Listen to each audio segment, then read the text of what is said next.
आपका नाम क्या है? मेरा नाम मुरलीधर मुरलीधर नाथूलाल भाट। राजस्थान में कहाँ रहते हैं? अजमेर जिला किशनगढ़। आप किस समाज के भाट हैं? भावसा। ये क्या है साहब? ये पुस्तक भावसा समाज के इतिहास का पुस्तक है। ये कौन सी भाषा में लिखते थे? ये मराठी में। मराठी में। तो पहले कौन सी भाषा में लिखते थे? मुड़ी। पहले मुड़ी भाषा में लिखते थे। आपके पास ये भावसार समाज का अभी कितने वर्षों का इतिहास है? 400-500 वर्षों का इतिहास है। भावसार समाज गुजरात, राजस्थान, महाराष्ट्र, कर्नाटक में लगभग 20 लाख का समाज है। ये समाज का मूल स्थान कौन सा रहा है? गुजरात, पाकिस्तान। मूल स्थल पाकिस्तान से गुजरात, सिंध नदी के किनारे। पाकिस्तान से फिर पाकिस्तान नहीं था पहले तो, पर पाकिस्तान अब बन गया वो बाद में। वो उनकी कुलदेवी कहाँ है? हिंगलाज माता। हिंगलाज माता इस समय पाकिस्तान में कहाँ आई है? बलूचिस्तान। कौन सी नदी के तट पर है? सिंध नदी। हिंगुल नदी के तट पर है। हिंगुल नदी आगे जाकर सिंधु नदी को मिल जाती है। यह एरिया को बलूचिस्तान कहते हैं। यह बलूचिस्तान अफगानिस्तान एक ही एरिया है। अभी अफगानिस्तान बना। तो ये भावसार समाज मूल बलूचिस्तान अफगानिस्तान का समाज है, जो हिंगुल नदी के तट पर, जहाँ हिंदुओं का एक शक्तिपीठ हिंगलाज माता है, वहाँ उनकी कुलदेवी है।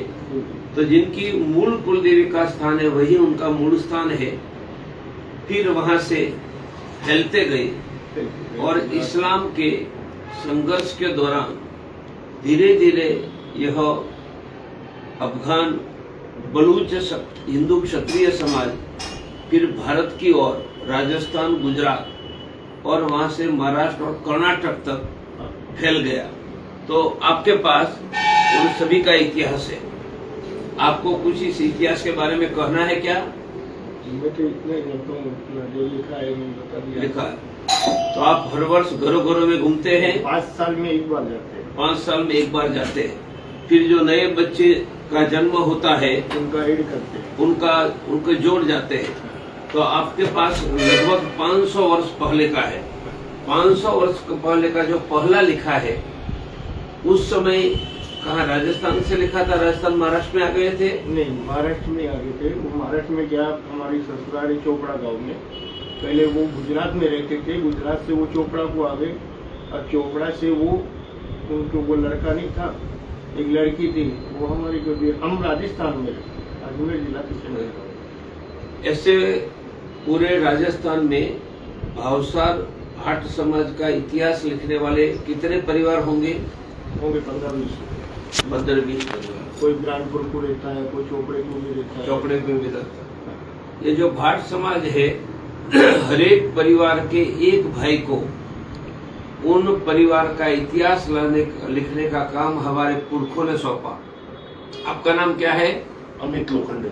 ये अमित लोखंडे संभाजी नगर महाराष्ट्र में रहने वाले ये भावसार समाज के लोग हैं। तो मानी आप कभी पुरखे एक ही भाई रहे, उनके दूसरे भाई नौकरी धंधा व्यवसाय कर रहे, और यह भाई और उसके वंशज वंश परंपरा लिखने के काम कर रहे हैं। ऐसे हमारी सभी जातियों का इतिहास लिखने की महान परंपरा हमारे पुरखों ने बनाई थी, और हजारों वर्षों का इतिहास लिखा हुआ। भाषा उस समय की थी। अभी मराठी, गुजराती, हिंदी में लगते हैं, पर कभी मुड़ी भाषा में यह कुल परंपरा लिखी जाती है। और 500, 700, 1000 वर्षों की लिखी हुई कुल परंपरा भी यह भाट से मिलती है। तो मैं आपको दक्षिणा दे रहा हूँ। जैसे ब्राह्मणों को दक्षिणा देते हैं, ऐसे हमारे भाई भाट को भी दक्षिणा देने की हमारी परंपरा है। मैं धन्यवाद देता हूँ कि ऐसे लोगों ने ही हमारा इतिहास लिखकर इतिहास टिकाने का काम किया। दुनिया के अलग अलग देशों के इतिहास टिकाने की अलग पद्धति है। हमारे पुरखों की पद्धति हमारे परिवार के एक भाई को ही और उनके वंशजों को इतिहास लिखने का काम सौंपा और हमने सभी कुलों की इतिहास लिखने की परंपरा अखंड रखी है। इसलिए इसे श्रेष्ठ इतिहास लिखने की परंपरा के लिए हमारे पुरखों की भी नमस्कार करते हैं और ऐसे भाट बंधुओं ने यह परंपरा निभाई है, उनको भी धन्यवाद करते हैं कि आप भारत के सबसे बड़े इतिहासकार हैं।